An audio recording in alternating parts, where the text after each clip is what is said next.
Hello, I'm Chief Darcy Bear, the White Cap. Bonjour, je m'appelle Darcy Bear et je suis chef de la Première Nation Dakota de Whitecap.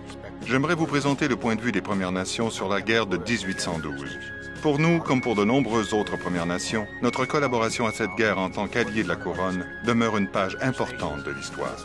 La participation des Premières Nations à la guerre de 1812 était une alliance de nation à nation avec les Britanniques qui leur avait promis une patrie distincte et la protection de leur territoire. De nombreux citoyens autochtones, plus de 10 000, se sont unis aux Britanniques afin que ces promesses soient respectées. Les membres des coalitions des Premières Nations ont joué un rôle important et souvent décisif en défendant leurs terres, leurs familles et leurs alliés, particulièrement au cours de certaines batailles mémorables comme Queenston Heights, Chateauguay et Beaver Dams.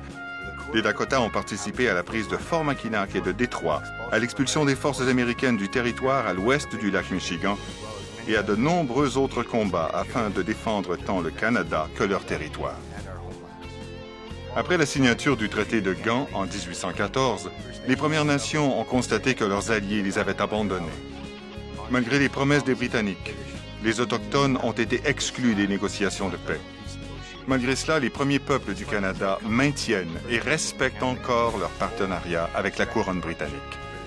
Les Dakota, par exemple, sont fiers de ce lointain héritage de paix et de partenariat.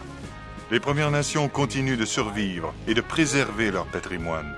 Leur expérience durant la guerre de 1812 correspond à celle de tous.